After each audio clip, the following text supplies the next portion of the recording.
This, in my opinion, is the worst structure deck Konami has put into Master Duel so far. It is horrendous. So I'm no stranger to garbage decks. Hell, I uploaded a G-Golem video less than a week ago. But there's a difference between garbage and just purely not playable or functional. And this deck is definitely in that category. It is so goddamn bad. But before we talk about why this deck sucks, let's actually talk about the value of this structure deck. So when we talk about structure decks in Master Duel, generally we can be fairly lenient towards them because they're very cheap ways to play the game, and even if the art type is complete and utter horseshit, at least they come with generally one or two little staples that make it worth going into it, cards that are just really good in other art types or just meta relevant. For example, Dark Magician. This is obviously not the greatest art type around, but it has a copy of Illusion of Chaos in here, which is a brilliant card in other art types that makes going into this one hella worth it, especially considering it's not craftable along with all these other non-craftables that you can only obtain from this structure deck, making them a hell of a lot more value going into them. Then there's other structure decks, things like, of course, the Salad one, which comes with Cynet Mining, and it comes with a copy of Heat Soul, both brilliant cards I'm sure you guys are well aware. Then we've got things like, let's say, the Zombie structure deck, which also comes with a bunch of ultra rares and uncraftable cards you can't get anywhere else, making this structure deck a hell of a lot more valuable than it normally would be.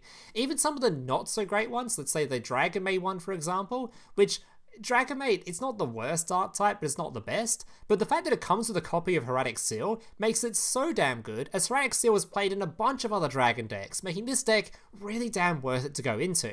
And most of the other structure decks in here, if not all of them, sort of follow this trend of having at least one or two cards that make it worth going in here for. I guess Utopia was always going to have something, since Utopia itself is a good staple in a bunch of other decks, since it does climb into Utopia Rays and other stuff, but you sort of get the picture. Most of these structure decks come with something that make it worth going into, even if just one time.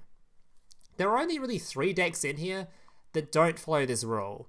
One of which being the Cybernetic one, which gives you basically, outside of the Cyberdark stuff, gives you Cyber End Dragon and nothing else in the ultra rare category, so it's not really that worth it. We've got the probably worst deck in here being Rage of Cypher, since it basically gives you nothing. The only card in here worth grabbing would be the Cypher Blade Dragon, but in general, honestly, this deck is complete shit. But the issue is, the Spiral Spear Strike doesn't fall into the category of all these other ones, it falls into the category of the Rage of Cypher and the Cybernetic successor. It is horrendous in terms of value. In this deck list, outside of the Gaia stuff, what in here is actually good for other deck lists? Basically nothing. A lot of people are going to cope and say BLS, but here's the Master Duel meta, which shows you basically all the top deck lists or people that are actually running this card, and you'll notice nobody's running it. One person is playing it, and he's been playing it for multiple months in a row. He's the only person submitting deck lists using this card. There were a couple when the game first came out that ran this card, but that's it.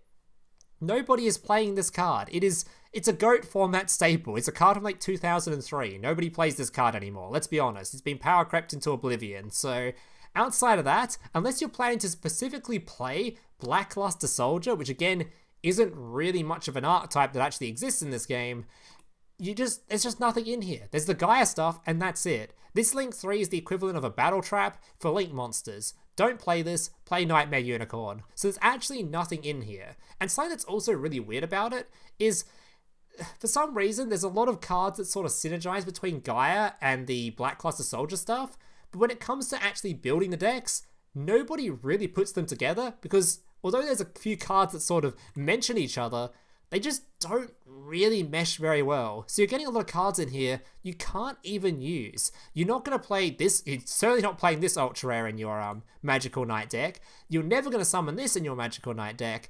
And even the Blackluster Soldier Envoy, which you can play in Gaia, because you can technically, I think, search for it with your spell, at least you were doing so in Duel Links. This card, you're probably not going to run it still. Even though you can technically play it, it probably isn't worth running, meaning the only thing you're really going to this deck for is going to be your Gaia stuff, which, let's move on to shitting on Gaia now. So coming into playing this structure deck, because by the way, I was one of the poor sods that actually purchased this thing, so you guys wouldn't have to, coming into this, I came into it with a complete impression that, hey, I played this when it was popular in Duel Links. It was actually a fairly meta deck list in Duel Links. I actually played it, and it was pretty good in that game. So I thought, you know, coming over to Master Duel, surely, with the extra Master Duel support and Master Duel cards, it will actually be a fairly sort of average deck list. I didn't expect top tier, but I thought, you know, it's got to do something, right? Not just end on one Magical Knight Fusion monster and that's it, right? It's not going to do the exact same thing it did in Duel Links, the game that's significantly weaker. It's not going to do the exact same thing, right? That'd be ridiculous. No, that's what it does. It ends on the same fusion monster and only one copy. So this basically means this deck cannot go first. I think it's pretty universally agreed that this is a going second deck list, because going first, one pop, is not going to get you anywhere. So, going second. Is this deck list playable? No. No, it's not. You're summoning a big fusion monster, potentially with Spiral Fusion, which will give it 2 attacks on only monsters. Keep that in mind, we'll talk about that in a second. And it doubles the attack as well. Then you get the piercing damage spell out, and you've got a potential lethal, because you get 5600 attack or 5200, whatever attack it is. It can swing in twice, it will probably kill your opponent. Unless, of course, they have any kind of disruption and you didn't open Droplet. Because let's talk about the good going second cards in this game. You've got things like Evenly Matched. You can't run, you need your battle phase. Dark Ruler no more. Can't run, you need to be able to do damage during your battle phase. So then there's not a whole lot left. There's things like Lightning Storm, Raigeki, Dark Hole. All those 3, completely worthless because your Spiral Fusion means you can only attack twice on monsters specifically. So all those cards are out the window. Lava Golem. Can't run, you need your normal summon, so chuck that card out the window. This leaves you with basically Kaijus and Droplet. Those are the only going second cards you can run. You can obviously run hand traps like Maxi and Ash Blossom, but I even found that playing Maxi felt really bad in this deck because you need your opponent to summon 2 monsters. If you activate Maxi on their first special summon or before they're about to special summon, they just stop playing because they don't want to play into it. They'll end on 1 monster and all of a sudden, that's it. So unless they have a normal summon, then a special summon you use Maxi on, it's going to feel really damn awful because your opponent will just stop playing. You have to just let your opponent special summon a couple of times, otherwise you won't be able to do lethal damage. And if you can't do lethal damage on your turn and it passes back to your opponent, you're just screwed, because then you're left with a turn 1 situation of you only have 1 pop as your only play.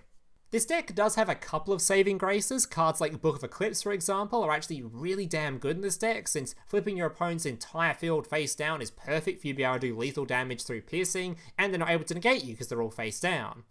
Unless, of course, your opponent has a single Link monster, which then, well, if it's an annoying Link monster like an Apollosa or an IP Masquerena in combination with a Sprite Elf, you're going to struggle again, because a single Nightmare Unicorn will ruin you. So you're going to need another out as well. So maybe you opened your Book of Eclipse, and then you opened a Kaiju as well. But what if your opponent has some back row? Let's say you are in a Sprite matchup. They might have Smashers set. In fact, it's quite likely they do have Smashers set. You have to get rid of that, because you're only going to summon 1 fusion monster. And if you lose it, well then, you lose the game. And this goes for things like Sword Soul. You manage to droplet their entire field, you have to deal with Blackout. If you get blackouted, you just kind of lose, so you have to have back row removal for that matchup. And there's just plenty of other decks and examples like Branded. They have Branded and Red normally set, so if you don't out their Mirror Jade and the Branded and Red back row, you're completely screwed. So you have to play a whole ton of tech cards. But then you realize you're not playing Numeron. This deck list doesn't function if you, by just activating 1 field spell, all of a sudden, full combo, your opponent dies. That's not how this deck list functions. It's a 2-card combo you're going to need to search for. So now you have to play through not only the fact that you have to have all these sort of tech cards to deal with back row, but you also have to have things like Called by the Grave and Crossout, because singular Ash Blossoms will completely ruin your strategy. If anyone Ash Blossoms any of your searches, if you're running all these tech cards, there is no room to be able to just play through it. You're probably going to lose. I think you guys sort of get the picture. Essentially, do not buy this structure deck. If you're a complete psychopath and you happen to have 1500 gems you just don't care about for some reason, just lying around and you're willing to spend it, the only saving grace this deck list has is it's a fairly cheap deck, since if you are willing to spend that 1500 gems, the only other ultra rares you need are the droplets, that's basically it.